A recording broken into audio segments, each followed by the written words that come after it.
Passando agora para o outro jogo que teremos na. Ah, não, mentira, esse é na quinta. Então, quinta-feira teremos Universitário e Palmeiras. O Universitário, time peruano, atualmente ocupa a segunda colocação do torneio Clausura no Peru, é, atrás do Sporting Cristal ali, que seria o maior rival. O Universitário era o time mais modesto, né, das oitavas, né? Eu acho que ao lado do Cerro Porteño, talvez. O jogo será disputado no Estádio Monumental em Lima, no Peru, o primeiro jogo, e o segundo será decidido aqui no Brasil, no Allianz. Entre chegadas e saídas, confesso para você, Eric, não conheço os jogadores que foram contratados pelo Universitário, então acho que não vale eu destacar nenhum aqui. E de saídas eu também não conheço os jogadores que saíram. Quanto ao time titular do Universitário, eu também vou ficar devendo alguma informação. Se você tiver aí, puder me salvar, eu agradeço, porque eu não tenho nenhuma. Agora, sobre o Palmeiras, né? O Palmeiras, que também vem muito bem no brasileiro, né? Tá meio. O Palmeiras tem dois jogos a menos que o Cruzeiro, né? Então, se ganhar os dois, consegue passar o Cruzeiro na tabela e chegar perto ali do Flamengo. Inclusive, esse ano o Campeonato Brasileiro está muito disputado nessa liderança, né? São três times que estão pontuando muito, né? Três times ali perto dos 40 pontos no primeiro turno. Isso é bem raro, né? Qualquer uma dessas pontuações era para ser líder disparado, né? Não ter tanta gente na cola. Bom, entre chegadas e saídas, né? O Palmeiras não teve a saída do Mike, né? Que foi para o Santos. A gente pode falar ali que é uma saída grande. O Richard Rios, né, que foi um grande destaque do time no Mundial de Clubes, vinha sendo um grande destaque recentemente, aí uma perda considerável, além do Estevão, né, que agora foi para o Chelsea. O Estevão que já era uma perda calculada, né, o Palmeiras já sabia que não terminaria a Libertadores com ele. De chegadas, teve o Kelvin, que veio do CSKA Moscou, teve acho que, o Ramon Sosa, que veio do Nottingham também, chegou há pouco tempo no Palmeiras.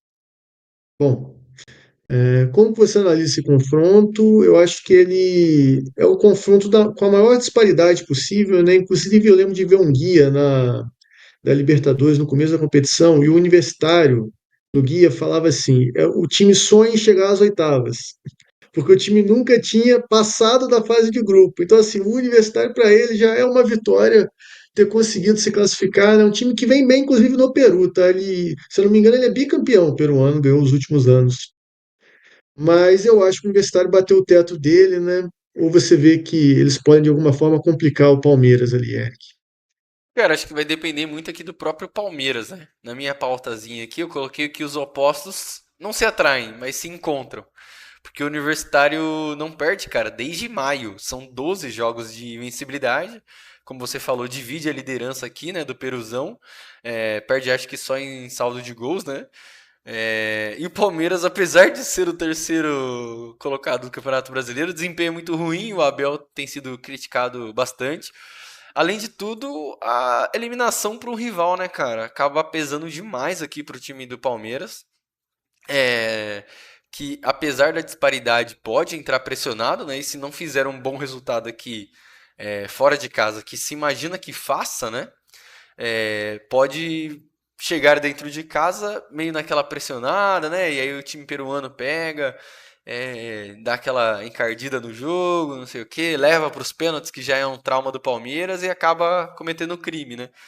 Mas eu acho que talvez isso seja um pensamento mais desejoso do que real, né? Acho que aqui o Palmeiras tem tudo para passar, apesar de não vir bem, né? Mas o time do Abel é muito forte nessa questão, principalmente do mata-mata, sem enfrentar brasileiros, né? Quando começa a enfrentar brasileiro, o retrospecto já é um pouco diferente. Mas quando não encontra um brasileiro, geralmente o Palmeiras passa, né? Salvo exceções aqui contra o próprio Boca Juniors ali em 2023, eu acho. se eu não estiver enganado. Depois o pessoal me corrige aqui nos comentários. Mas é isso. O Palmeiras, tal qual o Flamengo, é muito favorito, mas tem que tomar cuidado, né? O Universitário não vem numa fase ruim, apesar de todas essas limitações. Eu até reparei, cara, no retrospecto, que teve 2 jogos que o Universitário venceu com um a menos. Então talvez seja um time que se defenda bem aqui, tá? Tem menos gols que o próprio Sporting Cristal ali no Campeonato Peruano, mas também tem menos gols tomado.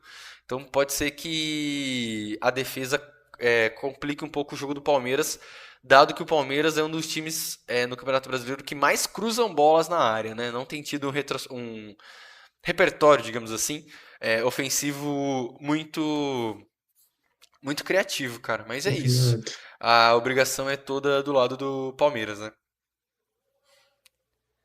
Perfeito. O Palmeiras é eliminado, né, pro Boca em 23, né, que foi a final, depois foi disputada na Fluminense e Boca, né. Foi aquele time do Boca que ele não ganhou nenhum jogo, né, no mata-mata, empatou todos e o Romero fez o nome dele, né, ficou em evidência o goleiro Romero do Boca Juniors. Era isso, esse jogo eu acho que não tem muito o que a gente destacar, né? Diferente dos outros times brasileiros, né? Acho que aqui o Palmeiras tem a obrigação de passar, né? Eu acho que se o Palmeiras não passar, pode se desenhar uma crise ali, né? E fica aqui a lembrança também do Paulinho, né? Que foi contratado para ser esse jogador, esse articulador do ataque do Palmeiras, né? Dar essa criatividade a mais que falta. E já era, né? Esse ano não joga mais, se eu não me engano, se me corrige se eu estiver enganado. Fica aqui a lembrança, né? Não sei se o Palmeiras ainda vai ao mercado pegar outro jogador desse tamanho. E para ficar registrado, tivemos 2 confrontos só entre Universitário e Palmeiras, um 6-0 do Palmeiras e um 3-2. O 3-2 foi em Lima e o 6-0 foi aqui em São Paulo. E aí, Eric, para fechar esse jogo, até onde você acha que o Palmeiras vai, né? Qual a expectativa, né? Sua expectativa em relação ao Palmeiras na competição Libertadores? Lembrando que o Palmeiras, se passar, pega quem vencer de Libertad e River Plate.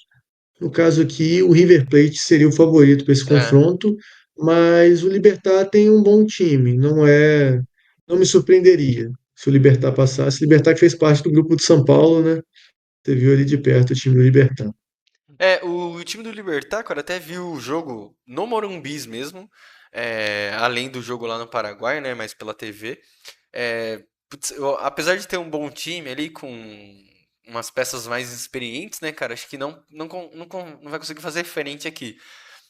Então, talvez o teto do Palmeiras seja as quartas de finais aqui contra o River, porque o River tem injetado um dinheiro violento, tem repatriado, né, muitos ídolos, né, do próprio River Plate que saíram cedo aqui, né, do clube. Então acho que vai ser o confronto mais difícil das quartas aqui, caso os favoritos passem. Mas eu acho que o teto do Palmeiras pode ser quartas de final aqui contra o River Plate. Aí, se sobreviver, cara, do outro lado ele pega Botafogo, pode pegar São Paulo, pode pegar Atlético Nacional. E também vai ser uma outra bucha grande que, é, em mata-matas, o Palmeiras não teve muito sucesso ultimamente, né? O São Paulo ali pelo lado da Copa do Brasil, né? E o Botafogo na própria Libertadores. Então, acho que o Palmeiras vai ter uma montanha um pouco grande aqui para escalar para conseguir chegar na final, cara. Claro, putz, anos e anos de Abel, né? Um elenco também fortíssimo, dá para chegar. Mas pelo desempenho que o Palmeiras tem desempenhado ultimamente, não sinto tanto essa confiança como a gente sente aqui em relação ao Flamengo, né? Perfeito. É, E aí, só para complementar, né, o River Plate realmente tem muitos jogadores experientes ali que foram do próprio River, né, começando pelo técnico, né, que é o Galhardo, técnico vitorioso, ganhou 2 Libertadores com o River Plate.